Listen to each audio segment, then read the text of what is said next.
Este es el barrio de Lourdes. Un barrio grande que ha hecho grande a Tudela. Un barrio sencillo, de gente sencilla. La construcción del barrio comenzó allá por los años 50 del siglo pasado, impulsada por el jesuita Jesús Lasa, el padre Lasa. El proceso acabó con la construcción de un total de 1.700 viviendas en 30 años de entrega a los vecinos del barrio. Gente humilde por lo general. Se construyeron viviendas, una parroquia, un colegio, pero sobre todo se constituyó una comunidad humana que aún perdura. Pero volvamos a los comienzos, a mediados de los 40, cuando Lasa conoció la realidad de la pobreza en Tudela. Padre Lasa, cuando vino de Maestrillo a Tudela, había un jesuita, el padre Ubillos, que le dijo: ven, Lasa, que te voy a enseñar Tudela. Y lo llevó a las cuevas. Entonces allí hizo la promesa que no habría un trabajador sin casa. Y esa fue su obsesión, las casas. Es allá donde se da cuenta de la miseria, ¿no? Pero esa conciencia de miseria va incrementándose, yo creo que a los 4 años más o menos de estar aquí, hacia el año 1942, 43, cuando en Navidades una viejecita viene a casa, una de las que vivía en aquellas cuevas, y le dice al padre Lasa que vaya a ver la realidad del barrio, ¿no? Del barrio, no, de aquellas cuevas. Y él, cuando se encuentra en una cueva, en donde no había muebles ni había habitaciones, sino que había pues una cueva, y ni siquiera había paredes, era más que, como él dice, era una tela colgando en la puerta. Entonces él, cuando cae claramente en la cuenta de que el algo por Cristo se materializa en dar casa a los pobres. Entonces, eso, ya te digo, sería en torno al año 44, 42, 44. Para mí lo determinante es que es un hombre de fe. O sea, no es un sociólogo, no es un político, es un hombre que cae en la cuenta de que sus convicciones religiosas exigen ayuda al que no tiene, en este caso esto. Entonces empieza esta acción. La verdad es que el barrio se hizo porque había una zona en la Virgen de la Cabeza, que es un alto ahí en la parte del Corazón de Jesús, y en la Virgen de la Cabeza vivía la gente en cuevas. Y entonces, pues el padre Lasa hizo que los chicos mayores del colegio pues hicieran de peones y de amigos para ir a trabajar los sábados y domingos o los domingos, y convivían los chicos con los obreros allí. O sea, la labor del padre Lasa era totalmente social, totalmente. Pero dio casas a gente muy pobre, hizo mucho por la gente, porque cuando el padre Lasa con el padre Ubillos, que era cuando los jesuitas pues fueron por la Virgen en la Cabeza y vio cuevas, dijo el padre Lasa, pero ¿cómo puede? Porque no eran cuevas, después ya las tenía por dentro, todas bien adecentadas, pero ¿cómo puede? Y es cuando empezó lo del barrio. Y las casas del padre Lasa iban destinadas precisamente a toda esta gente para que pudiera vivir en casa. En 1950 se promulgó en Madrid una ley de protección de viviendas sociales. Fruto de esa ley fue la construcción del barrio de la Chantrea de Pamplona, entre otros. Aprovechando dicha coyuntura, Lasa impulsó la construcción de más casas a través del Patronato Francisco Franco y la obra sindical del Hogar. Con la inestimable ayuda de don Pablo Oliver, Antonio Arias y otra serie de colaboradores, crearon la Asociación San Francisco Javier, consiguieron los terrenos necesarios en la zona de las Huertas Mayores de Tudela y se pusieron manos a la obra, nunca mejor dicho. Porque la asociación al principio adquiría terrenos para facilitarlos a la obra sindical del Hogar y al Patronato Francisco Franco. Porque el padre Lasa, como leía tanto el padre Lasa, veía que en Pamplona estaban haciendo de este tipo de viviendas de renta limitada subvencionadas. Y entonces escribió a esas entidades a Pamplona y le dijeron: si quiere que vayamos a Tudela a construir, prepárenos un terreno. Entonces el padre Lasa cogió unos amigos que tenía, amigos, fíjate, presidente del Crédito Navarro, y gente así, mucha dinero, y dice: oye, mira, me han dicho esto, que vendrán a construir, si preparamos, hombre, venga, sí, hala. Compraron fincas por aquí, todo esto, y se la dieron al patronato, que ahora ha hecho el patronato Francisco Franco, no se la dieron, le dijeron que la habían adquirido. Entonces, entre las dos entidades hicieron los grupos aquellos que hay del patronato Francisco Franco y la obra sindical del hogar. Los terrenos, había un hombre que se quedó viudo, un tal don Pablo Oliver, que tenía mucho dinero y muchos terrenos. Y Lasa le dijo un día, oye, pues hoy es la Virgen de no sé qué, 20 y tantos de septiembre, y dice, ¿a cómo me venderías los terrenos? Y le dice, pues como es la Virgen del 24 de tal, pues a 24 pesetas el metro. Y dice, ¿y no podías ponerme de patrona a la Virgen del Pilar? ¿A 12? Pues a 12. Y dice, ¿y te vas a olvidar de la Virgen de la O? ¿Entiendes? O sea que se lo regalaba. Es un hombre hábil, ¿no?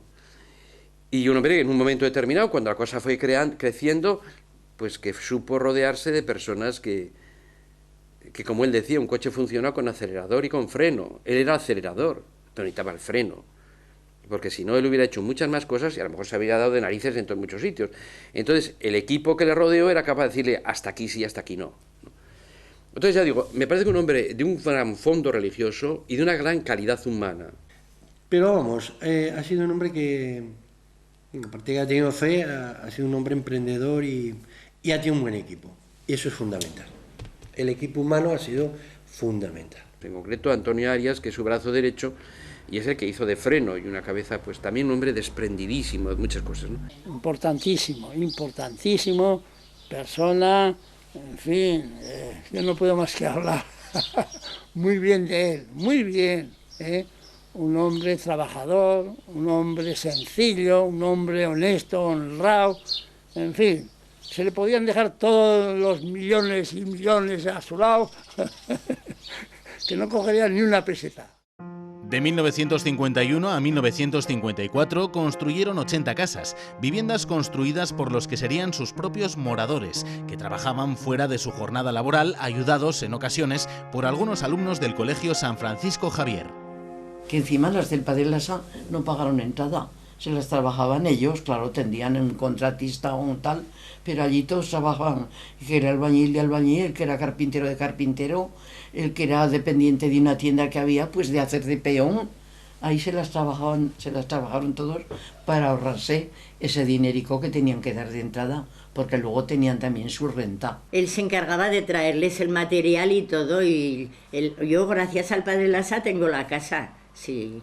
Los 10 trabajaban en estas 10 casas, luego otros, pues otras tantas o lo que fuera, sí. Después de la jornada, los domingos venían todos por la mañana, toda la mañana, y después de salir a las 5:30 que salían entonces, hasta que se veía, y con candiles de carburo estaban también haciendo trabajos. Pero luego todos están contentos de tener la casica porque nunca hubiéramos tenido... El patronato Francisco Franco. Ahí se juntaban 5 oficiales y 5 peones. Y hacían un grupo para ellos. Se las hacían ellos. Esos eran, por ejemplo, obreros de Jiménez, que trabajaban en Jiménez. Yo soy oficial, 5 oficiales, 5 peones. Entonces el Padre Lasa se encargaba de pedir el material. ¿Hace falta cemento? Pues le traían cemento. ¿Hace falta ladrillos? Se la traían de él. El Padre Lasa, yo trabajaba entonces de albañil, y nos dijo en una reunión que si queríamos formar un grupo de 80 viviendas, y le dijimos que sí. Muchos se retiraron porque trabajamos aquí por la noche, por el día estábamos en la jornada, ganando jornada. Y por la noche veníamos aquí a hacer horas, a hacer las casas, que no teníamos ni luz, porque el ayuntamiento no debe darnos la luz, y le hicimos por la noche con candiles de carburo, aún me hacen los pozos. Y yo tuve que hacer, para que me tocara esta, 10 casas, porque éramos 2 albañiles y 8 peones de Romaño, que eran peones De y tejería. nosotros éramos albañiles, pero entre todos hicimos 10 casas, que ese grupo. Hay otro grupo que tenían 12, 14, según, pero en definitiva son 80. 80, en total son 80. El grupo de las casas del padre de la Sagradería. Entonces, las otras eran de Santana, que yo también puse la primera piedra del barrio. Estaba el padre Lasra, el gobernador, el alcalde de Tudela, que fue en la calle Confluencia Gaitán de Ala con Fernández Portugués. Abajo del todo, ahí está la primera piedra. El día 20 de junio, sí, en 54. Y entonces yo subí y estaba toda la gente de las casas del padre Lasa y de las de aquí, ahí en la plaza esa delante de la casa, y abrieron la ventana al comedor y ahí el padre María Escorrena nos celebró la misa. Una misa de inauguración, y ahí estuvimos todos y ya, pues nada.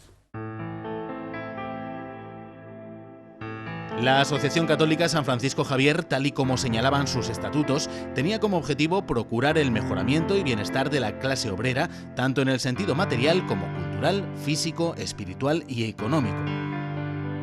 La asociación intentó dar las mayores facilidades a los nuevos inquilinos, aunque no siempre resultó fácil. Pues los comienzos fueron muy duros, los comienzos de la asociación fueron duros, porque claro, ahí no es una sociedad anónima que se pone dinero, ahí no se puso nada de dinero, ¿verdad? Tanto es así que en algún momento se obligaron, ante los préstamos, se obligaron pues la junta directiva, tuvo que firmar pues algunos préstamos para tener dinero. O sea que los comienzos fueron malos, hubo momentos de crisis, hubo crisis económica, financiera, pero en fin, el padre Lasa era un echado para adelante y todo. El padre Lasa pues era un hombre político en el buen sentido de la palabra, ¿verdad? Y siempre cuando había algún asunto un poco difícil, pues él iba a Madrid, ahí a hablar con alguien que conocía, al mejor antiguo alumno del colegio. Tuvimos que hipotecar lo nuestro. Yo no le dije nada a mi mujer, le dije, ¿para qué? Si no, no va a dormir. Pero estábamos 15 millones. Respondíamos con nuestros bienes. La Caja de Oro de Navarra, de Municipal. Por pobre que fuera, allí no se quedaba nadie sin vivienda.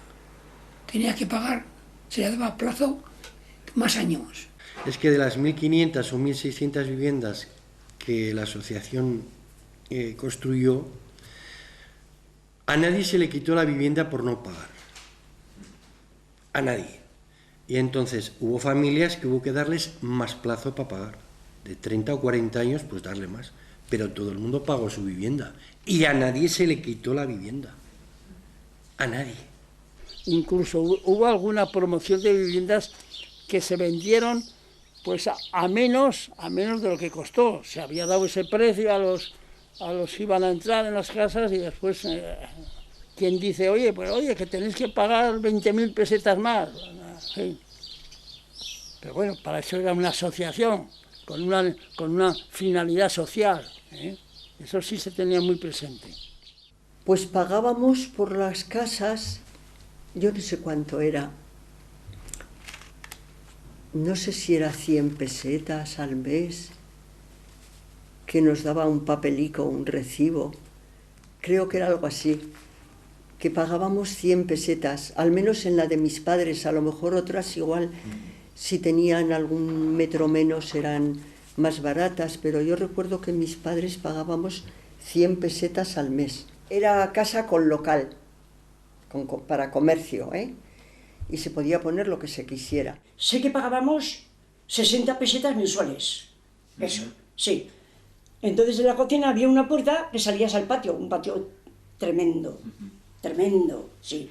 Allá criábamos cerdos, conejos, gallinas, de todo lo que... Sí, de corral son todas en el barrio, eran todas. Corral, pero tenemos un corral hermoso, sí, sí. Teníamos ahí, ya lo veis. Ahora es un patio. Es un patio estupendo. Y Pero era corral para tener gallinas y conejos. Porque también os digo que con los ganaderos ni pasaríamos hambre ni nada. Y qué razón tenía. Era un sabio. El padre era un sabio. Criábamos gallinas, lechones, íbamos a vender los lechones los viernes que había mercado. ¿Qué sabes tú qué jaleo? Para tener una peseta, qué jaleo hemos llevado. Mi marido traía todo del campo, lo malo, solo comían los lechones, las gallinas. Teníamos huevos. Cada domingo mataba un conejo, un pollo. No me digas tú, ¿eh? Y vamos a espigar, es ir a recoger las espigas que quedan detrás de la cosecha, de coger la cosecha del trigo. Y las espigas que quedaban, y para los conejos a por hierba. Iban, dejaban a los hijos en la cama, pero bueno, la gente iba, las mujeres por la mañanica con su saco debajo del brazo a coger hierba y espigas. Se pasó mal verdaderamente. Lo que pasa es que éramos jóvenes y nos hacía tanta ilusión tener una casa, que aquello era ya, aquello que te quitaba todos los males. Tal era la ilusión de los vecinos y tales eran las ganas de ayudar de la Asociación San Francisco Javier, que en 1960, como fruto de una ley sobre viviendas subvencionadas, la asociación tuvo que convertirse en promotora directa. Así inició la última fase constructiva de 1.200 viviendas, esta vez de pisos en bloques. Pues fue cuando la asociación dijo, ¿qué hacemos? Nos hacemos constructores, promotores, y así hicieron. Y se hicieron, y después de eso hicieron 1.200 viviendas. Lo que hacía la asociación al principio construyó chalés, ¿verdad? Y en los chalés, claro, no había bajeras, ¿eh? Pero después construyó bloques y la asociación se quedó con las bajeras. Y estas bajeras, claro, fueron pues la causa de que después pues tuviese bastante dinero la asociación, porque las arrendaba y era un dinero, y vendía, en cambio los pisos los vendía a precio de coste, y con eso cubría la función social de proporcionar casas, pisos a la gente que había venido a Tudela a trabajar. Y poco a poco se fue formando un patrimonio importante con esas bajeras, muy importante, y el padre Lasa siempre se quedaba extrañado, pero tanto dinero ya hay tanto, pues sí, ese dinero es lo que tenemos. Hacía veces que hacíamos 800 recibos y pico, entre los pisos y las bajeras, toda máquina, todo máquina. El patrimonio de la asociación iba creciendo, pero mantuvieron los pies sobre la tierra. Lasa y la asociación con él primaron la construcción de viviendas a cualquier otra cosa. Esto trajo algunos pequeños problemas a causa de la falta de pavimentación y de suministro de agua. Por esto, aquello de barrio seco. Fuimos sin agua. Sin agua. Teníamos que coger agua del río. Sí, con tinajas, ¿te acuerdas? Sí. Llenábamos la tinaja hasta que pusieron hasta que dieron el agua. Luz sí que había, sí. Sí, al principio lo llamaban barrio seco porque no llegaba bien, pero después ya, pues que hicieron depósitos más altos para que llegara. Allí por la noche cogían agua, pero de día no, cuando les sobraba a los de Tudela. Nos quedábamos hasta la 1 de la mañana y cogíamos todas las perolas que podíamos y las llenábamos.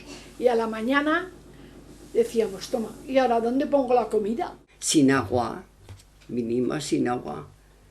Estuvimos unos meses con 3 hijos y sin agua. Me levantaba igual a las 6 o a las 7 de la mañana y me iba con la ropa a un río que pasaba por ahí arriba, y a traer un pozal de agua para tirar. Aquí teníamos suerte porque era esto hondo y venía el agua, pero en algunas por ahí no tenían agua, nada. Pasaba un río por ahí, teníamos que ir a lavar al río y coger agua para fregar y todo eso. Aquí por la noche, pues como era hondo, pues siempre venía y recogíamos agua.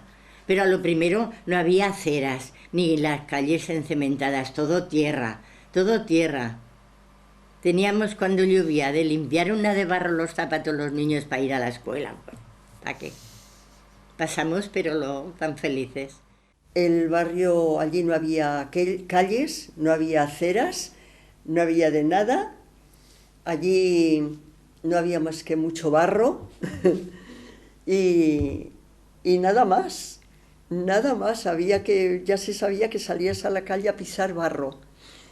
Pero lo primero que hicieron fueron aceras, antes que las calles. Las calles seguían con barro. Y la avenida Santana, que era un camino de campos, que no había apenas casas, más que al empezar, ¿verdad?, la calle. Bueno, era una odisea. No te digo más que vino una vez una inspectora a la escuela, estando yo, y un compañero en una lambreta se ofreció a bajarla a otra escuela de Tudela, a otro centro de Tudela. Y muy decorosa se sentó como en las Amazonas, ¿sabes? Y se cayó en un bache. O sea, que había, tú imagínate, nuestra inspectora por los suelos y el maestro.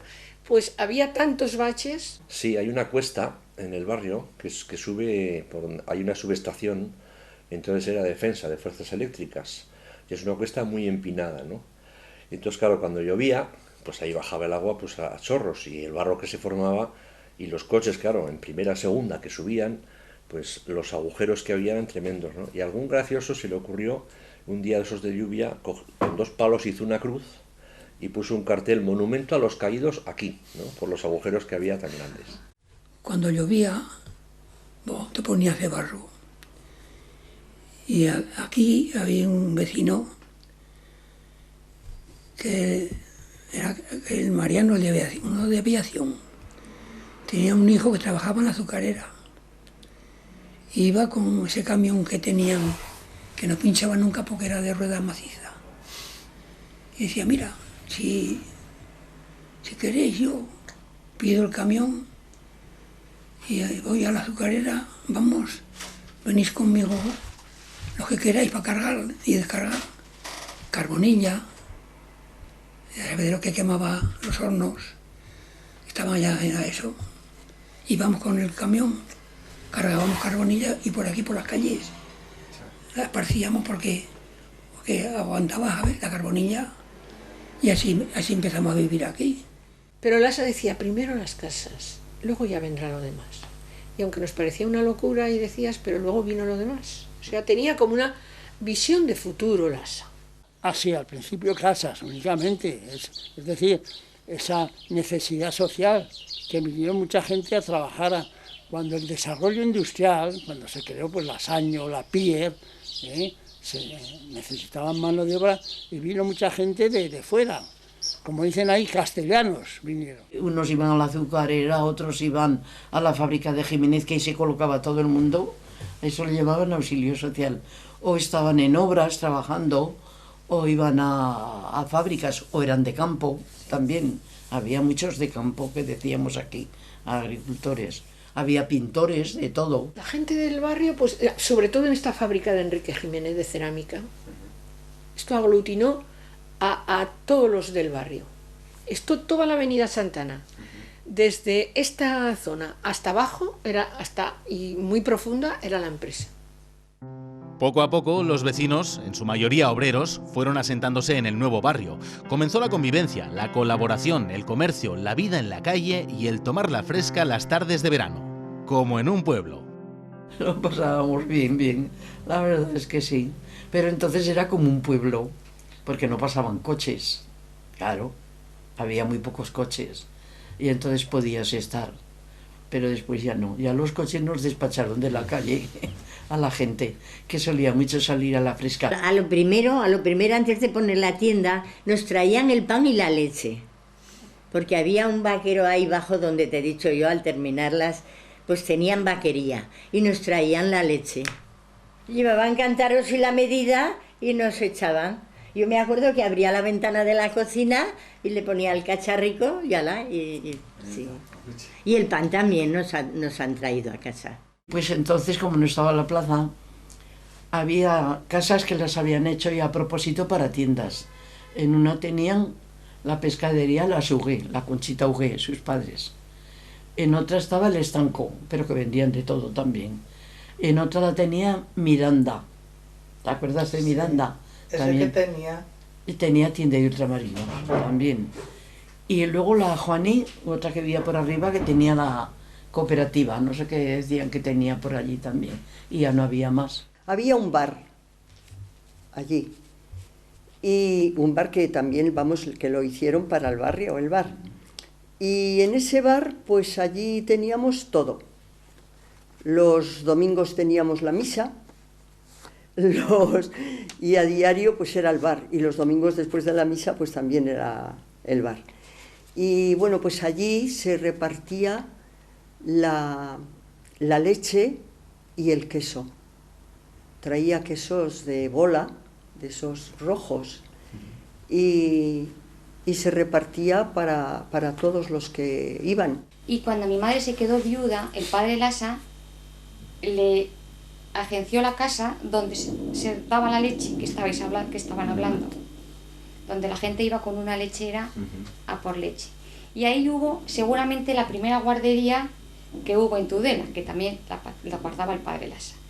Allí estaba Gloria Verasteri, que no sé si habréis oído hablar de ella, que cuidaba a todos los niños de las madres que tenían que ir a trabajar, y el padre Lasa me supongo que le pagaba. Pues Gloria estaría con la carrera recién terminada, y había en esa casa, donde vivíamos nosotros, esa escuelita y luego un trozo donde repartían la leche. Tiró el tabique del corral que se llamaba corral, que ahora no sabes qué jardines tiene la gente, qué maravillas, y hizo un patio, y ahí salíamos. Y yo estuve un curso con, no te digo, pues igual tuve 45 o 50 niños, y unos pupitres y unas mesitas redondas, de mucha variedad de edades, los que no habían entrado a la escuela. Allí ponían delante de una pared que había algo de la Virgen o algo así, eso, y allí oíamos misa, en el bar de la cooperativa, que es cuando hicieron el Cine Moncayo, que era un local, y se habilitó para misa, porque eso era particular, no era de la obra sindical ni de patronato. La que tenía campo salía al porche, pues con todo aquello que tenía ella. Borraja, berza, esto, lo otro, otra cerezas, otra higos, otra... Eso. Y había una tienda también en el porche, que era Jaime, que se vendía hasta esperones. Luego había un bar también en la plaza, también había el 33. Sí, estaba el casino, que ahí es donde, a ver, la primera televisión, que se casó Balduino, allá en todo el barrio. Todo el barrio, a ver, la boda de la Fabiola y Balduino, allá, en el casino, que es donde está la policía ahora. Había también una tiendita de hilos, de todas estas cosas, sí. Ahora ya no está, ahora no tenemos de nada. Había una ferretería, que ahora tampoco hay. El barrio cobraba vida. Las casas atrajeron a familias jóvenes con hijos pequeños, que cada vez eran más y en edad escolar. El padre Lasa, preocupado por la educación de esos niños y niñas, y de nuevo con la ayuda de don Pablo Oliver, consiguió que las dominicas de la Anunciata, en aquel entonces en Ribaforada, vinieran al barrio. Y trajo a las dominicas de la Anunciata, a las monjas, porque luego vio, les regalaron el terreno, don Pablo Oliver le regaló el terreno, y luego vino una comunidad de no sé qué pueblo de León o de Palencia, y tuvieron su esplendor, con uniforme. Me acuerdo del uniforme con el cuello de plástico, y luego me acuerdo de unos bombachos que nos hacían ponernos debajo del uniforme para dar volteretas en las anillas, pero sin quitarnos el uniforme, claro. Yo creo que entrábamos, me acuerdo, con música al colegio, que me parece que la música era el himno, yo creo que era el himno, y me acuerdo de cómo nos hacían el uniforme, que nos ponían de rodillas y nos tenía que llegar el uniforme hasta aquí. Y las monjitas, pues, la primera de la Anunciata, pues estaban en un chalecito que dejó una señora allí, y tal, que vinieron de Ribaforada también, las dominicas de la Anunciata, y tal. Y poquito a poco, pues se fueron haciendo las monjicas, pues enseñando a las chicas, porque entonces parece como que las chicas tenían su colegio y luego ya se hizo mixto. Poco a poco llegaron más infraestructuras al barrio. Por ejemplo, en 1959 se construyó el primer pabellón del colegio Nuestra Señora de Lourdes, donde se cursaba la enseñanza general básica y donde la matrícula siempre fue gratuita. También ese año se inauguró la parroquia de Lourdes, que fue la que dio un nombre definitivo al barrio. Se fueron fuimos a Lourdes. A Lourdes a por y trajimos las campanas y la Virgen no me acuerdo de poner, pero las campanas, que ya aún deben de estar tocando las campanas a la iglesia. La noche que iban a inaugurar al otro día la iglesia, toda la noche estuvimos limpiando la iglesia, más gente que las 3, porque terminaban a medianoche y a la mañana se iba a inaugurar. Hubo una inauguración muy solemne con farolillos por el barrio, como hacían en Lourdes, pues se hizo por las calles del barrio con los farolillos y rezando el rosario y eso como hacen en Lourdes. La asociación al principio era construir casas, construir viviendas para la gente que no tenía. Después, claro, lo que construyó también la iglesia, construyó un colegio y tuvo un colegio. Fue propietaria de un colegio, Fue propietaria de un colegio que al principio era un colegio que había funcionarios del Estado, es decir, maestros nacionales. Era una escuela, me parece que se llamaban de patronato, ¿verdad? Era una escuela de patronato que duró unos años y después únicamente dejó de ser escuela de patronato y se convirtió en un colegio privado normal como todos los colegios privados. Porque claro, cuando se vino aquí a la gente a vivir, vinimos a vivir, hacía falta un colegio para los críos. Al principio no tenía tapias el colegio y entonces tenía un pabellón central que estaba enfrente mismo de la iglesia que el padre Lasa levantó, porque primero la iglesia fue en una casa, después fue en un gran almacén, hasta que ya hizo la iglesia esa. Y quedaron enfrente la iglesia de la escuela, iglesia de Lourdes y el colegio Nuestra Señora de Lourdes también. Y entonces, pues allí al principio había solo 8 maestros y había pocas chicas. Y vinieron las profesoras que vinieron, las primeras fueron 2 monjas del colegio de la Anunciata que lo habían traído aquí. Y entonces esas 2 monjas, Sor Asunción y Sor Teresa, pues nos veíamos todas las mañanas, ellas daban las clases a las chicas, nosotros a los chicos. Primero se edificó la escuela, el bloque solo, y un frontón, como se notaba que las era vasco, claro, y un frontón sin tapias, sin muros, ni alambres, ni nada que limitara. Entonces la gente cruzaba el patio para ir a sus casas buscando el alcorce, que se llama, ¿no? Y los chicos, cosa asombrosa, a las 11 iban a almorzar todos a sus casas. Imagínate si ahora un centro diera rienda suelta y pasara algo. Entonces no teníamos ni... Si tampoco pasaban muchos coches. Lo diferente de ahora es que cuando cambiabas de curso no cambiabas de profesor. Ibas todo con el mismo profesor. Porque yo prácticamente he ido siempre con un profesor que se llamaba Carmelo, desde que entré hasta que me fui. Siempre era el mismo profesor, ibas cambiando de curso, pero no cambiabas de profesor. Partiendo de esa primera nave del colegio, a lo largo de mi estancia, de los años que estuve de maestra, se hizo luego un pabellón y otro pabellón, con cocina, una cocina ni de restaurante, las cocineras con su gorro, había un comedor escolar que se quedaban 100 y pico niños, había, que ya lo he dicho, bueno, luego el frontón desapareció, hizo una piscina, con 3 trampolines, yo lo digo porque es que hay que verlo, y para los niños de la escuela, y para el público, a las madres y los familiares, o sea, para el barrio en verano, en pleno cemento con la toalla, pero tan contentos.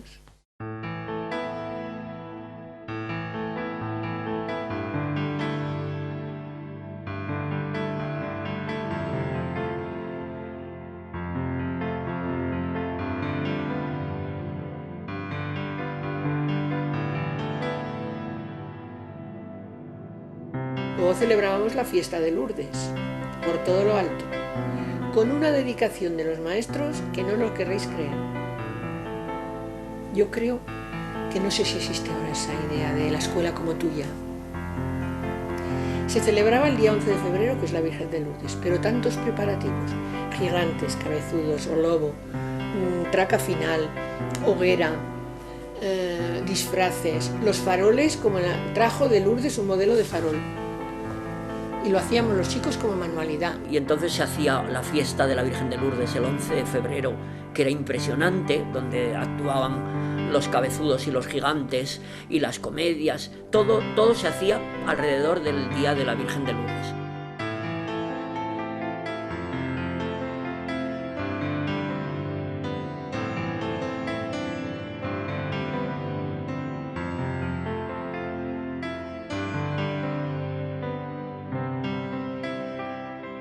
A los del coro y a los de la rondalla, como premio, los llevábamos al Picat, que era un camping en Lérida.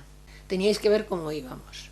Nos van en el autobús y metemos colchones, colchonetas, la cocina, las cazuelas. Un sitio que hay en Lérida con 7 o 10 piscinas, una tan grande como la Plaza de Toros, que le llamaban la familiar, otra profunda de 10 metros, que yo me tiré del trampolín y yo creía que no salía, de que te quedabas congelado abajo. Hacíamos excursiones y a la vuelta nos preparaba la cocinera, la señora Manuela, sopa caliente. Estoy hablando de junio. Y llegábamos de tal caminata y con tal cansancio, los chicos y nosotros, que la sopa no sabía, no sé si era de pan o de ajo, y cuando estaba ya entre todas las perolas, porque claro, comíamos muchos, la gente y los bancos corridos, mesas corridas, decían, oh, comer, qué pichorras, decía la cocinera, estos pavos de Tudela, que los turistas le decían si podían comer, la veían guisotear allá al aire libre. Y fue impresionante la comunicación con la gente, porque como hacíamos por la noche fuego de campamentos y por las mañanas aparecía un periódico mural que lo dibujaba yo y que comentaban las cosas. Cantábamos en misa, se organizaba una misa en el camping, y como era rondalla y coro, pues éramos la atracción del camping. El que no creía o creía iba para oírnos cantar. Del colegio y de la mano de Luisa Sarta surgió lo que más tarde sería el Club Deportivo Lourdes. Vino un cura, un jesuita, que se dedicó, ese sí iba de seglar, que se dedicó sobre todo a deportes. Yo les he visto baloncesto, educación física, las chicas en el patio que corrían, y luego creó, claro, un equipo de fútbol. Había un cura en el barrio que se llamaba Luisa Sarta, que es el que se empeñó en hacer un equipo de barrio, no para hacerle competencia al Tudelano, que era el equipo del pueblo y de la ciudad, ¿no?, sino para el barrio que tuviera también un equipo y una salida a los chavales que no podían ir al Tudelano porque el Tudelano picaba alto. El Luis, que es el fundador, que era jesuita, veía que los chicos del barrio pues no tenían un sitio donde ir a jugar y tal, y decidió pues montar lo que era el fútbol, baloncesto, patinaje, atletismo. Hizo un club un poco polivalente, dependía todo del colegio porque Luis estaba también de profesión en el colegio y tal, y entonces de ahí partía toda la base. El campo ese era un terreno que estaba donado, se lo habían donado al padre Lasa, que era el párroco de aquí, el que llevaba todo esto de los jesuitas, le habían donado. Entonces Luis le empezó a meter caña, oye, pues eso que está ahí, que no sirve para nada, que está fuera en el campo porque no había nada más que una senda para entrar y tal, ¿por qué no hacemos un campo de fútbol montado? Y al final se lo dejó el padre Olesa para que montara un campo de fútbol en el cual los jugadores quitaron las piedras, los padres hicieron las casetas de los vestuarios, o sea, se empezó de nada, de trabajo de la gente que quería ir a trabajar y formarlo.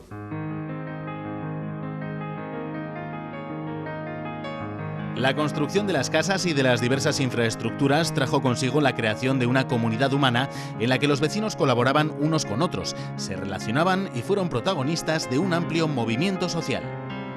Había, pues, movimiento social, ¿no?, inquietud social, ¿no?, muy interesante y muy importante, ¿no? Entonces existía un centro de la mujer, que era una cosa pues muy novedosa en aquellos tiempos, ¿no?, que nació impulsado por Acción Católica y tal y cual, pero que luego se convirtió en una realidad donde mujeres que igual no sabían ni escribir ni leer, ¿no?, pues no solamente aprendían a leer y escribir, sino que compartían vida, aprendían unas de otras, se discutía y se hablaba de temas sociales, de temas educativos de los hijos, en fin, ¿no? En los colegios pues empezaron las asociaciones de padres, ¿no?, que tuvieron mucha movilidad, mucho movimiento y que querían participar de la vida escolar, etcétera. Y también pues había movimientos sociales, ¿no?, vecinales, ¿no?, una asociación de vecinos, nació también, pues para mover el tema de la urbanización del barrio, ¿no? Entonces había el club de jubilados, estaba el club, el Centro Cultural Anayac, que estaba en la parroquia de San Juan, ¿no? Donde había 100 y pico, 200 niños y jóvenes, ¿no? Luego un movimiento scout, es decir, que había una vida social, ¿no? Que se correspondía mucho con aquellos años, ¿no? Los años 80 y hasta los 90 fueron años de compartir, ¿no? Experiencias de gente que se juntaba para proyectos comunes, ¿no? Eso ha desaparecido ya, ¿eh? El dólar lo mató. O sea, el progreso económico, o el euro llamamos ahora, el tener ya, la vida se hizo más individualizada, etcétera. Pero en aquellos tiempos la gente estaba mucho en la calle, había mucha vida en el barrio, ¿no? Y entonces, pues, hubo ese movimiento, y entre otras cosas, aparte de lo que he citado, de las mujeres, de los jóvenes, o de... Incluso, qué sé yo, había que aún existe, ¿no? Una asociación que era de la calefacción, de la parte alta del barrio, de todos los bloques, ¿no? Que claro, comprendía cientos de viviendas, ¿no? Pues incluso en aquellas asambleas y tal, pues la gente estaba acostumbrada a juntarse y a discutir, ¿no? Y entonces pues se promovió, ¿no? No solamente las fiestas del barrio, que nacieron por iniciativa popular, ¿no? Sino se promovió la urbanización del barrio y se exigió, ¿no? Y hubo, qué sé yo, lo típico, recogida de firmas, manifestaciones, etcétera. Y al final se hizo, claro. Y luego, claro, desde la parroquia o desde la fundación, o sea, desde la asociación, pues promovía eso, ¿no? Que la gente colaborara, ¿no? Que la gente colaborara en hacerse las casas unos con otros, etcétera. Eso ya es un dato material, pero muy importante, ¿no? Y luego que la gente se relacionara, ¿no? Y por eso, pues, intentó que el barrio tuviera ámbitos de relación social, ¿no? De encuentro social, ¿no? La inquietud social era patente. Por ejemplo, las mujeres del barrio, casi olvidadas en los asuntos de la cultura y de la actividad social hasta entonces, comenzaron a reunirse. El padre Lasa, consciente de la situación de la mujer, les proporcionó un local donde crearon el Centro de Cultura Popular y Promoción Femenina, mediante el que la mujer comenzó a sentirse protagonista. Dirigido por Natuca Mora, un centro de mujeres, pero allí se daban charlas, allí hacían labores. Y todavía sigue. El centro de mujeres hace ahora unos desfiles para los carnavales, que se hacen ellas los trajes, que si son de papel, que si son de no sé qué, que si son de... No sabes qué maravillas se hacen. Yo al centro he ido en el año 60, empecé a ir. Bueno, pues hacía en una casita de esas que se hicieron de grupo, que estaba vacía, pues la emplearon en las habitaciones. Hicieron de 1 a 2, que era el salón grande donde hacían las charlas, y otros para coser, y la cocina, porque se hacía de todo. Ahí se leía, nos enseñaba a escribir. Y luego eran las clases, pues había primero, un día me parece que era la corte y confección, y otros días eran pues eso, el cineforum, charlas que subían, o sea que todo dentro de la que sabía algo subía y nos daba charlas de lo que fuera. Que además había muchas mujeres analfabetas que habían venido de Castilla y de Andalucía, y tenía un grupo que les enseñó a leer y a escribir Carmen Añón. Yo no he contado las mujeres que ha habido, pero yo creo que han pasado todas las mujeres del barrio, si no todas, casi todas, muchísimas. O sea que en cada grupo había 30 o 40 mujeres, habría. Pero en el centro aprendí muchísimo. Allí he aprendido mucho yo. La primera que aprendí fui yo. O sea, la primera que me enriquecí fui yo. Yo no, eso lo digo en serio, ¿eh? Porque yo sin los centros creo que no hubiese llegado no sé, a tener la mentalidad que he tenido, ni la apertura, ni la generosidad, si no llega a ser por los centros. O sea, la primera que aprendí, me vino bien, fue a mí. También ha sido fundamental en el barrio. O sea, ha sido una cosa mutua, pero ha sido fundamental en el barrio. Por el despertar de la mujer que se ha sentido protagonista, que no estaba solamente metida en casa, la superación de la mujer, que la mujer pensara, que dijera lo que pensaba y que discurriera, que fuera más culta y que todo eso lo pusiera al servicio de los demás. No conforme con eso, Lasa siguió apoyando claramente el desarrollo de la mujer, no solo para que interviniera en la sociedad, sino también en el ámbito religioso. Creó el paso procesional de las Verónicas para Semana Santa, formado exclusivamente por mujeres.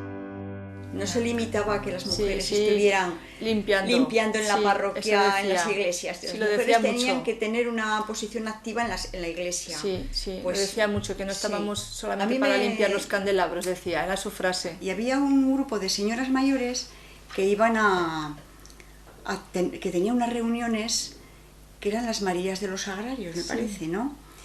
Y hablaron como de formar una cofradía de mujeres. Y nos enteramos eso de que el padre Lasaque quería fundar una cofradía de mujeres, de las Verónicas, y vimos la imagen en la sacristía de la Verónica. Y entonces pues eso, que necesitaba gente joven y tal. Y bueno, pues yo me dejé llevar un poco por ese entusiasmo que tenían estas mujeres, y el padre Lasaque, pues que era muy, muy cariñoso y muy queridor, pues por parte de toda la gente del barrio, pues nos embaucó en la tarea y allí nos vimos enroladas. Claro, el primer año ni música ni nada, o sea, fue a pelo. Y en cambio el segundo año ya empezamos con la música, ¿verdad? Sí. Y el primer año que salimos, él era el conciliario, por supuesto, ¿no? Y salía en la procesión. Sí, con su capa, la capa negra, seria y formal. Sí. Y salimos, ¿cuántas? 200 y pico. Sí, la que más. Diciendo, las mujeres decían, bueno, ¡qué procesión! Sí, impresionante. De las más abundantes. Sí, porque el padre Lasa tenía mucho tirón, ¿eh? Y luego es que además lo que más causaba impresión es que era la primera cofradía que se salía con la cara al descubierto en Semana Santa. Sí. El tiempo fue pasando y los que eran jóvenes se hicieron mayores. Lasa participó en la creación de algo similar a un club de jubilados. El Club de los Tenorios lo llamó. Solo el nombre da idea del buen humor y del gracejo que bullía en Lasa. Él hizo una especie junto a la parroquia de Lourdes, hizo unas dependencias y allí juntaba a los mayores y a eso lo llamaba el Club de los Tenorios. El Club de los Tenorios. Entonces había un tal Salcedo, Rafael Salcedo, que trabajaba en la fábrica de mosaicos Jiménez, que entonces era casi lo más importante que había de industria. Y entonces allí trabajaba Rafael Salcedo, que es de los que se hizo casa al principio y era muy socialista y íntimo amigo del padre Lasa. Y entonces ellos movían las cosas de tipo, ¿sabes?, de tipo político-social, pues era a través de esos vecinos que estaban más interesados en eso. Es decir, que allí inició ¿cómo le llaman?, la sede ahora de los jubilados que hay en el barrio. Pues allí, pero le llamaba el padre Lasa el Club de los Tenorios. El tiempo pasa para todos y en 1982, con el cuerpo hecho jirones tras la total entrega a su tarea, Lasa volvió al Colegio San Francisco Javier y allí pasó los últimos 10 años de su vida. Siempre que alguien podía subirle y bajarle en coche al barrio, aprovechaba para hacer una visita.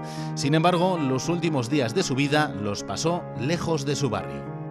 Y entonces yo creo que por seguridad y más pensaron que era mejor llevarlo a alguien que le pudiera seguir el proceso, ¿no? Exteriormente estaba muy bien. Hay fotos de cuando fue a Loyola, estuvo un mes, o sea, pinta muy sazonado, ¿no? Pero claro, había un control médico, cosa que aquí no teníamos.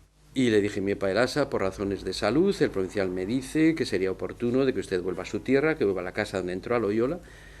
Pues no dijo ni mu, sino me dijo, dice el provincial, de acuerdo. Pues es un asumir la muerte. O sea que fue un hombre muy lógico hasta el último extremo, ¿no? Yo lo único que me acuerdo que le prometí y lo cumplí, porque curiosamente en un mes se murió este hombre. Creo que era en marzo cuando ocurrió esto y él murió en abril. Yo sí le dije una frase que yo se la había oído muchas veces, que decía, yo quiero que mis huesos reposen donde han caído mis sudores. Entonces dije, Lasa, si usted muere en Loyola, le doy la palabra que yo le traeré. Y al mes muere. O sea, van a verle los que son el núcleo de sus amigos y sus colaboradores íntimos. Y entonces estaba feliz, ¿no? Feliz de que van a verle, había preparado una comida en un hotel de 3 estrellas o de 5 estrellas, como él decía, no sé dónde sería, pero bueno. Y asisten a la Eucaristía de los enfermos en la enfermería, y después de esto, hasta que sea la hora de ir a comer, pues empieza a enseñarles la casa, y en concreto la que llamamos Santa Casa, donde nació Ignacio Loyola, la capilla de la conversión, ¿no? Y allá es cuando se sienta en el banco de la sacristía, con ellos, con los amigos, y dice que empieza a temblar. No sé si él mismo consciente dice que venga alguien, ¿no?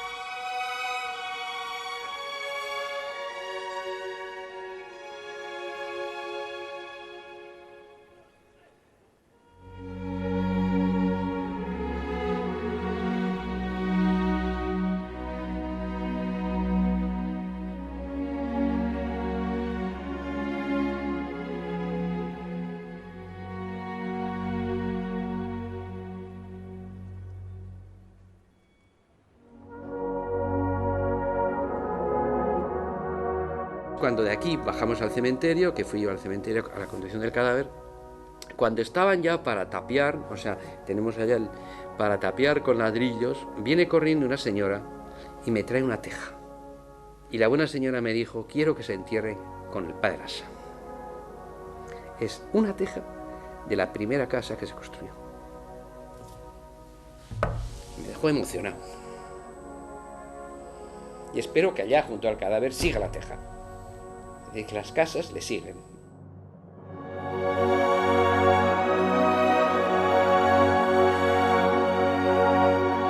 No sabía el padre Ubillos cuando te enseñó Tudela que las cuevas de los pobres te iban a hacer tanta mella. Vasco, joven, sacerdote, Cristo era tu bandera. Venías con ganas locas de entregar tu vida entera. No más hombres, te dijiste, que vivan en la miseria. Y te entregaste con brío, te echaste a la carretera y llegaste al ministerio provisto de una maleta. No iba llena de papeles, llevaba ilusiones nuevas. Tantas fueron tus visitas, tantas y tan pedigüeñas, que al verte entrar se asustaba. Viene el cura de Tudela. Y así nacieron las casas baratas eran, y hasta siguieron los pisos, una iglesia y una escuela, para educar a los niños de tantas familias nuevas. Muchas horas de tu vida dejaste en tan gran empresa, y muchas noches en blanco te costaron tus ideas. Todo por bien empleado, todo ha valido la pena. De monumentos ni hablar, que hasta los perros se mean. El cierzo ya se ha encargado de extender por la ribera la noticia de tu hazaña, y en todos los sitios cuenta que un vasco de nariz grande, allá en el año 50, pensando en los más humildes, hizo más grande Tudela. No hacen falta pedestales ni bustos de bronce o piedra. Sabemos que estos honores no encajan con tus ideas, porque es verdad, padre Lasa, no te gustan las grandezas. Los hijos de nuestros hijos quizás no sepan quién eras. Los hombres olvidan pronto, pero Cristo sí se acuerda. Él sabrá darte las gracias en una mirada eterna, cuando lo veas de frente, cuando lo tengas de cerca. Un abrazo, padre Lasa, de las gentes de tu escuela. Y ya sabes dónde estamos. A mandar en lo que quieras. No es de extrañar que el recuerdo de Lasa siga tan presente en los vecinos del barrio. O sea, era muy reservado, muy reservado. Tan es así que algunas veces nos solía decir, el día en que mi boina sepa lo que yo pienso, la quemo. Para mí me parece que era un hombre muy sobrio en su vivir, o sea, muy pobre en su vivir, muy pobre, muy pobre. Y a mí me ha tocado como monaguillo, pues, ver también muchas veces las situaciones en que vivían, tanto el padre Lasa como el padre Barrola. Los primeros tiempos fue terrible. No tenían para comer. No tenían para comer. Me mandaba a mí, ponía una mochilita ahí a la espalda con una tarjetita para el hermano Zulaika, que era cocinero.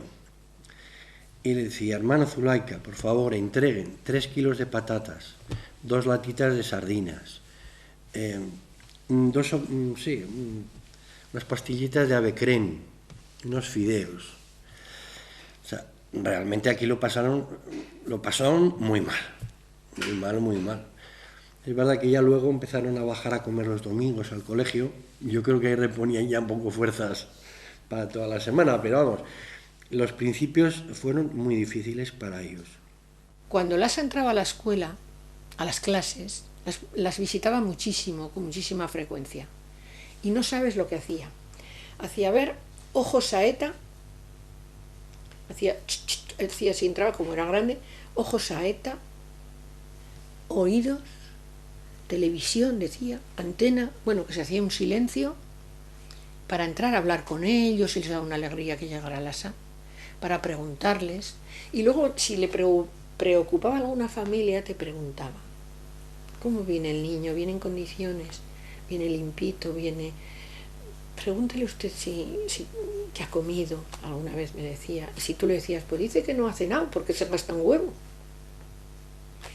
Dice, yo no ceno huevo, que dice mi madre que si cena un... Pues yo le transmitía, y a lo mejor a esa familia llegaba de alguna manera él a su casa porque había familias muy numerosas, ¿eh? Yo es que lo recuerdo como muy vitalista. El padre Lasa, es que era, donde estaba él, era además, bueno, así como visceral, muy sonriente siempre. Es que ayudaba a todo el mundo. Muchas veces eso también Lo tenía que haber contado Conchita, no, oye, porque yo lo sé porque lo ha contado mi suegro. No llevaba camisa. Bajaba, compraba camisas y al poco día bajaba otra vez. Pero Padre Lasa otra vez sin camisa. Es que se iba a casar en no sé cuántos, no tenía camisa. Entonces llevaba la sotana en verano con lo que picaba, sin camisa debajo, porque había dado la camisa. O sea, no tenía nada. Igual llevaba en los zapatos rotos porque se los había dado a alguien. Un hombre muy, ¿cómo decirte? Pillo. Ya os habrán dicho alguna, ¿no? Pillo, con mucha ironía, con gracejo, que se las sabía todas, ¿no? Pero al mismo tiempo era un hombre muy vehemente, muy de corazón, ¿no? Más que un intelectual, que también lo era, tenía una gran formación, pues un hombre que se movía mucho por el corazón, ¿no? Sobre todo al ver la realidad de las personas que sufrían o lo pasaban mal. Eso era algo que le desbordaba, ¿no? Y eso es lo que motivó su obra, ¿no? Y eso pues lo seguía viviendo, ¿no? Un hombre con los pies en la tierra, que no se regía por dogmatismos o por tradiciones o por ritos, sino que su modo de vida estaba basado en el trato con las personas, ¿no? En la cercanía con la gente, en el compartir la vida, ¿no? Y entonces me pareció un hombre de una gran humanidad, ¿no? Pero pillo. Le dábamos 50.000 pesetas. Digamos, fue una cosa nuestra, él nunca quiso. Pero un día yo le dije, mira, padre, vamos a darle 50.000 pesetas y todos encantados, porque este hombre ya sabemos lo que va a hacer con esas 50.000 pesetas, ¿verdad? Se le van a desaparecer a los 5 días. Y efectivamente, pues con eso, pues siempre, pues ¿a quién? A los pobres, a los necesitados. Y muy entregado a los demás, muy entregado, él veía, pues eso era un poco, como quien dice, pues el fundamento, esa espiritualidad le llevaba, pues eso, al principal mandamiento que hay, a trabajar por los demás, él se acabó.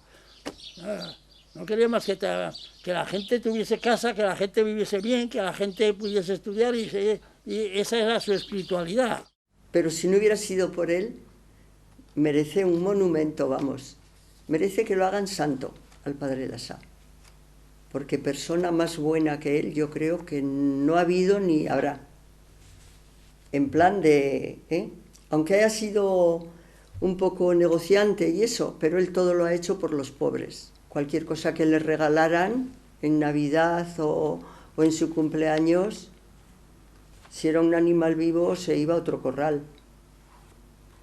Y si estaba hecho, pues se iba a la cocina de otra familia. O sea que él ha sido así. Un privilegiado para el barrio y para Tudela y para el mundo, porque ha sido una persona extraordinaria. Pues es que el barrio Lourdes es el Padre Lasa. O el Padre Lasa es el barrio Lourdes. Es que no hay, yo creo que no hay otra cosa que el que lo empezó. Pero nunca le he oído vanagloriarse de lo que había hecho, ¿no? Nunca. O sea que fue un hombre humilde, igual alguien te dirá lo contrario, ¿no? Pero yo por la experiencia que tengo es un hombre humilde que nunca se vanaglorió de lo que había hecho. Él, su vida fue Tudela y su vida fue el barrio de Lourdes y fue su enamoramiento de hacer que la gente que había venido, esa gente que había venido a trabajar, que no tenía casa, que no tenía eso, pues que tuviese eso, colegio, y que fuesen luego los hijos fuesen a la universidad y que fuesen médicos, ingenieros y todo, y curas también, pero de eso salen pocos, ya. Hoy en día, después de más de 2 décadas, perdura el espíritu de barrio que Lasa y aquellos primeros vecinos sembraron. Es un barrio de generosidad, de colaboración, de que la gente ha hecho cosas altruistamente y sigue un poco ese espíritu, yo creo que heredado sobre todo de los que vivimos aquella época del Padre Lasa y de los pioneros, ¿no? Y creo que eso aún se mantiene, de alguna forma. Luego está también la Fundación San Francisco Javier, que mantiene vivo el espíritu. Están las mujeres, el Centro de Mujeres. O sea, hay colectivos que guardan aquella idea original del Padre Lasa, aquella iniciativa y aquel espíritu, y que bueno, pues ahí estamos. Y que ahora, pues bueno, dentro de la dificultad de los tiempos y de la despersonalización que hay y de la globalización, pues yo creo que aún se manifiesta. La idea del centro cultural pues se fue gestando a lo largo de muchos años, tantos como 40, que son los años que llevo yo en el barrio, como os he dicho antes, a través del primero grupo Danza Sanayá, luego el grupo Escut, también que funciona en la parroquia, el paloteado. Pues bueno, y yo ya quise o pude plasmar la idea que durante tantos años había tenido de hacer un centro cultural para de alguna manera posibilitar las actividades culturales, lúdicas y de todo tipo en el barrio de Lourdes, de alguna manera continuar a ese nivel lo que él había hecho, junto pues con otras gentes que también lo hacían, ¿no? Pues me inspiré mucho en él, en su forma de ser, en su sencillez, en su generosidad, en el hacer las cosas en silencio, sin darte a notar. O sea, su personalidad, su forma de trabajar y su forma de vivir a mí me impactó y me cautivó desde siempre, ¿no? Y le dedicamos una de las salas, tenemos su fotografía, tenemos una dedicatoria para de alguna forma que esté presente su espíritu, ¿no? Su idea, sus criterios, su filosofía de vida. Y en el año 2002, pues se hizo y se constituyó la Fundación San Francisco Javier, pasando y volcando todos los bienes, se hizo correctamente todo el inventario y tal, a nivel de Hacienda y todo esto, y se constituyó ya la Fundación San Francisco Javier, cuyo patronato encabeza ya el padre provincial de los jesuitas, con los compromisos consabidos de que ellos iban a llevar adelante todas las tareas ya en lo sucesivo. El mayor caudal que puede recoger la fundación es el alquiler por alquileres en los locales.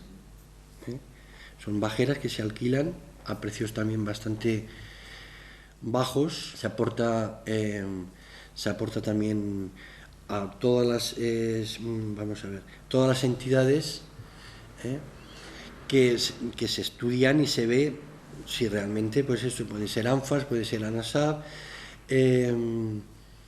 pueden ser, por ejemplo, apoyos también en misiones también en el extranjero, también, pero fundamentalmente es el Centro LASA, que es el apoyo a inmigrantes, el apoyo a chavales de la integración, el apoyo a mujeres también, y luego también se procura apoyar también un poquito a las entidades que hay aquí en el barrio, pues el centro de mujeres, pues todo esto y tal. El antiguo complejo del colegio, ahí se cedió al ayuntamiento una ala grandísima, que pues tendrá igual 800 o 1000 metros solamente en superficie, más 4 plantas para el centro cívico. En la parte derecha, 2 plantas para ANFAS y una planta para NASA. Y solamente una parte de abajo utilizan el centro LASA y la parte trasera. Entonces, estas entidades sí que se les benefició, vamos, en una cesión gratuita por 30 años, tanto al ayuntamiento como a ellos. O sea que, en definitiva, la Fundación ha apoyado bien con locales o bien apoya o bien con medidas económicas a entidades, pero principalmente es el tema que ahora lleva. El fin principal es el Centro LASA. Somos, de alguna manera, continuadores de la obra del Padre Lasa en un formato actualizado, aunque también el Padre Lasa en sus inicios trabajó con migración interna en Tudela y en este barrio de Lourdes que él mismo funda. Entonces, en ese sentido, nosotros queremos ser como la continuidad de un trabajo solidario, de un trabajo sensible, de un trabajo de acompañar, de un trabajo de dar respuesta a los gritos actualizados de la gente que sufre, de la gente excluida, de las minorías, en este caso en el tema migratorio. De que no se pierda lo que aquellas gentes aportaron, desde luego el Padre Lasa, ¿no?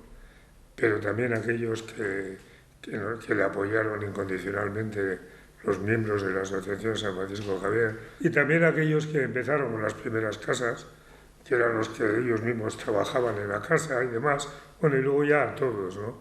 Es impagable, si nos paramos un poco a pensar, la cantidad de vida de personas que aquello ha generado, ¿no? Que no lo soñaría. Cuando empezaron, bueno, lo soñaría el Padre Lasa porque era capaz de soñar, por lo visto, cualquier cosa. Deseo de que nosotros ahora pues recojamos de verdad el testigo, ¿no? Y que los que estamos ahora en el barrio, en grupos, en asociaciones, que tenemos un poco dentro esa historia vivida, nos está dando este momento una ocasión muy buena de conocernos más, de hacer algo juntos y de estrechar lazos que pueden ser muy valiosos para el futuro del barrio, ¿no? Pues ahí está el Centro de Mujeres, que va a cumplir 50 años. Me quedé asombrado cuando visité el Centro Cultural Miguel Sánchez Montes. Me quedé asombrado el trabajo que hay allí. Bueno, y ahí está el Club Lourdes, que de una manera muy bonita de integrar chavales y es precisamente la creación de equipos, y ahí se integran de los que han venido de diversos sitios. Pero ya me gustaría a mí tener el talento, la chispa del Padre Lassa, el espíritu, la bondad y también la sabiduría, o no sé cómo llamarle. A uno le llamaría la zorrería igual, pero la buena zorrería, ¿no? Y en ese sentido yo pienso que hoy estaría muy contento de que los jesuitas y los colaboradores que tenemos voluntarios, de que en el Centro Padre Lassa estuviéramos haciendo una creación cara al futuro, ¿no? Un facilitar la incorporación, pensar que chavales de 12 a 16 años, hijos de inmigrantes, se pueden encontrar un poco acompañados en sus estudios, en su ocio, tiempo libre, y que vean voluntarios de aquí que les ayudan. Eso es lo que cura las diferencias esas que luego aparecen en el futuro, ¿no? A veces racismos, violencias. Si tú has llegado a un sitio y te has sentido acogido y apoyado, luego te va a salir lo mejor, ¿no? Y pues estoy viendo un poco el futuro del barrio, ¿no? Y si ese futuro lo vamos creando, mirándonos con cariño, apoyándonos, como decía antes, pues tendremos entonces un barrio envidiable, ¿no? Y eso está en nuestras manos.